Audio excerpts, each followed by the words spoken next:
అందరికీ నమస్కారం. వేమన పద్యామృత కార్యక్రమానికి స్వాగతం. ఈరోజు మరొక ఆణిముత్యం లాంటి పద్యాన్ని గురించి చెప్పుకుందాం. ఉత్తమోత్తముండు తత్వజ్ఞుడిల మీద మహిమ చూపువాడు మధ్యముండు, వేషధారి ఉదర పోషకుడదముండు, విశ్వదాభిరామ వినురవేమ. ఉత్తమోత్తముండు తత్వజ్ఞుడు, మహిమ చూపువాడు మధ్యముడే, వేషధారి ఉదర పోషకుడు అధముడు అంటాడు. అంటే 3 రకాల గురువులను గూర్చి వేమన చెప్పాడు. ఉత్తమ గురువు, మధ్యమ గురువు, అధమ గురువు.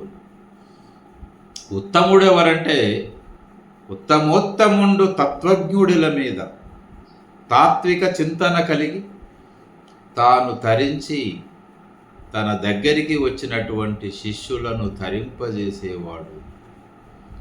నిజమైన ఆధ్యాత్మిక విద్యను అందించి జ్ఞానాన్ని ప్రబోధించి అజ్ఞానం అనేటువంటి అంధకారము నుండి బయటపడేసి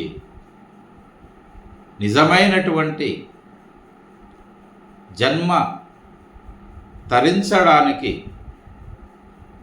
కావలసిన విద్య ఏదైతే ఉందో ఆ విద్యను అందజేసేటువంటి వాడు ఉత్తముడు. ఎలాంటి వ్యాపార దృక్పథం లేకుండా, ఎలాంటి స్వార్థము లేకుండా, ఎలాంటి దుర్గుణములు లేకుండా నిజమైనటువంటి గురువు ఉత్తముడు. మహిమ చూపువాడు మధ్యముడు అన్నాడు. అంటే ఉన్నది ఉన్నట్లుగా, లేనిది లేనట్లుగా చెప్పేవాడు ఉత్తముడు.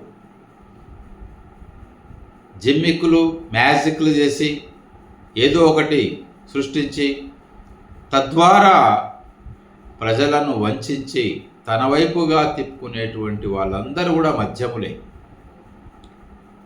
అంటే అనిమాది సిద్ధులు ఉన్నా లేకపోయినా ఇంద్రజాల ప్రదర్శన లాంటి కార్యక్రమాల ద్వారా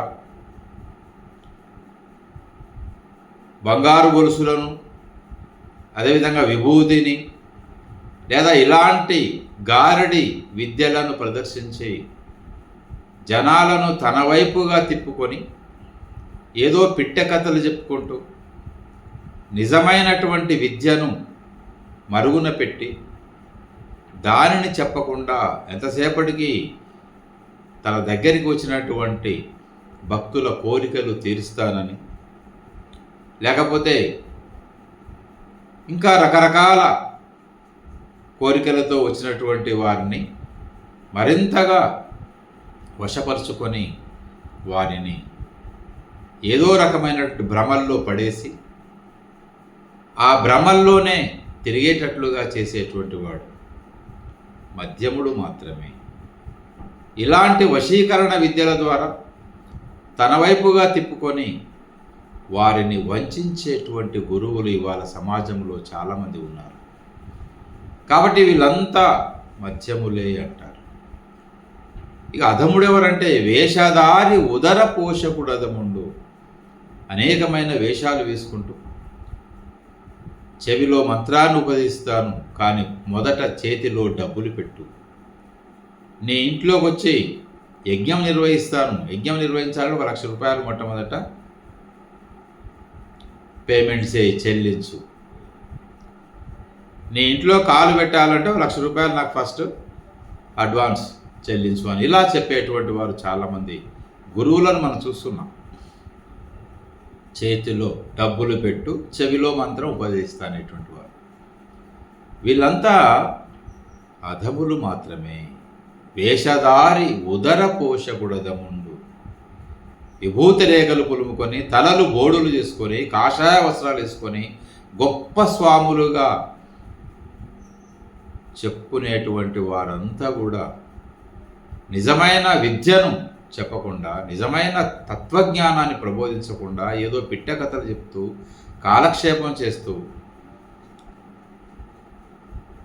తన దగ్గరికి వచ్చినటువంటి భక్తులను ఎవరైతే వంచిస్తారో, మోసం చేస్తారో వారంతా అధములే. కాబట్టి నిజమైనటువంటి ఉత్తమోత్తముడైనటువంటి గురువును మనం ఎన్నుకోవాలి. అతడు ఎలాంటి ఆడంబరాలకు లోను కాడు, ఎలాంటి విషయవాంఛల పట్ల ఆసక్తి కలిగి ఉంటాడు, అదేవిధంగా నిరహంకార పద్ధతిలోనే ఉంటాడు, కర్తృత్వరహిత కర్మాచరణ గావిస్తూ ఉంటాడు. తన దగ్గరికి వచ్చినటువంటి శిష్యులను సరైన దారిలో పయనింపజేయడానికే నిత్యము పూనుకుంటాడు. వారిని మరిన్ని భ్రమలు కల్పించి ఆ భ్రమల్లో పడేటట్లు చేయడు. సాలెగూడు ఏ విధంగా తన చుట్టూ అల్లుకొని చివరిగా అందులోనే పడి ఏ విధంగా అది చనిపోతుందో, మగ్గిపోతుందో సాలీడు అంటే అనేకమైనటువంటి భ్రమలను తన చుట్టూ అల్లుకొని ఆ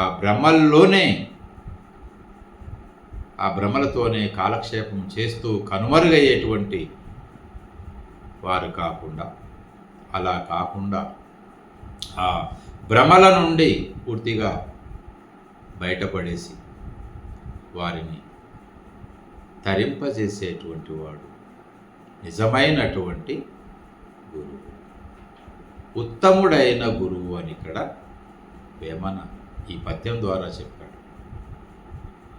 కాబట్టి ఉత్తములైనటువంటి గురువులను మనం ఆశ్రయించాలి అని ఈ పద్యం ద్వారా మనకు తెలుస్తుంది. ధన్యవాదాలు.